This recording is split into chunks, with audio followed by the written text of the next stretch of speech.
And that led to something really very extraordinary, a declaration of actual innocence of the three defendants, something that could never have been accomplished even if the criminal case had proceeded before Judge Smith.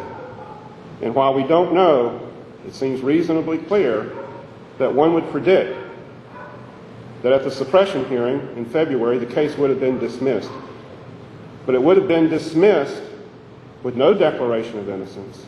And indeed, this entire controversy regarding the wrongful prosecution still hanging over the heads of the defendants and of the justice system in North Carolina.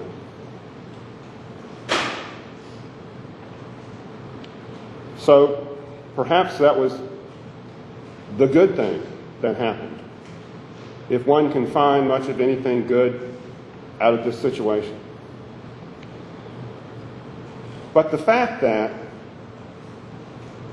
if these extraordinary circumstances had not come to pass, leading to that declaration of innocence, raises another point that we should all be aware of, which is that the person who is the most powerful in the criminal justice system is not the judge,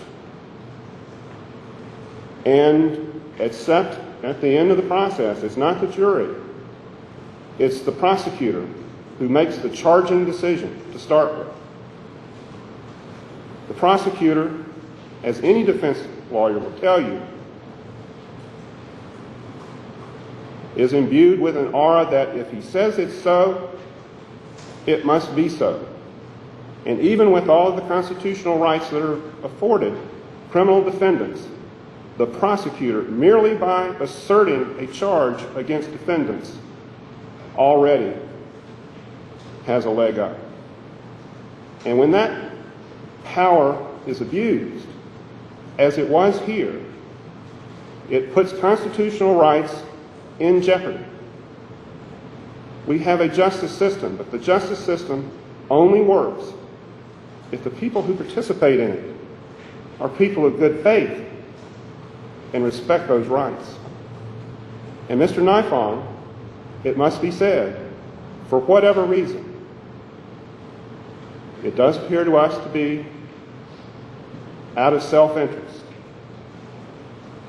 and self-deception, not necessarily out of an evil motive, but that his judgment was so clouded by his own self-interest that he lost sight of that and wandered off the path of justice, and it had to be put back on course again by, again, very extraordinary means. This is also a case where, due to the initial strong statements, unequivocal statements, made by Mr. Nifong, there was a deception perpetrated upon the public. And many people were made to look foolish because they simply accepted that if this prosecutor said it was true, it must be true. We all think back to those early days in the spring of last year, and you think of how public opinion was so overwhelmingly against these defendants. And you think of the public approbation that they suffered. And then you look as to how the truth came out slowly in small increments. And look at the situation now as to what public opinion is. It is a 180-degree turn.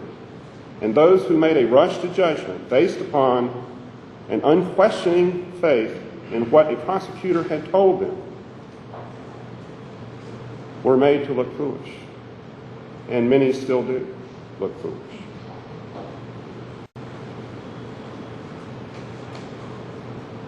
It is very difficult to find any good in this situation that brings us here. I can only think of a couple of things. One is that there are very few deterrents upon prosecutorial misconduct. For very good policy reasons, prosecutors are virtually immune from civil liability. About the worst that can happen to them in the conduct of a case is for the case to be overturned. The only significant deterrent upon a prosecutor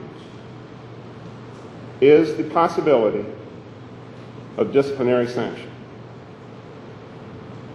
And here, the most severe sanction is warranted.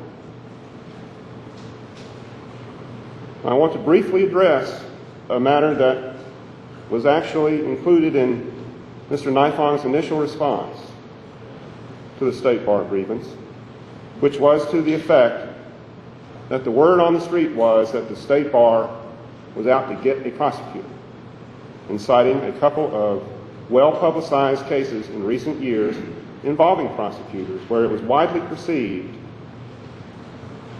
that there was insufficient discipline imposed. Now, I just want to step back for a moment and speak not as the chair of this panel, but as the chair of the Disciplinary Hearing Commission, and note that in those two cases, the situation was very different. Although you could look at it and say that the harm that was caused by the conduct was greater. In both of those cases, someone was actually wrongfully convicted of a capital crime. But in one of those cases, when it was prosecuted, there was no contention that there was any misconduct on behalf of the prosecutor that extended beyond gross negligence. In other words, there was no allegation or proof of intentional wrongdoing. And under the restrictions that we are under in the case of State Bar versus Talford, probably the maximum discipline that could be imposed was imposed. And indeed, under the particular provision, the same one that we are dealing with here, Rule 3.8D, as it was previously worded, the panel held that there was a non-delegable duty to know what's in your file, and that under the most jurisdictions, or the majority view, actually no discipline would be imposed. In the other case, which has recently been affirmed by the Court of Appeals, there was a dismissal based upon essentially the running of the limitations rule.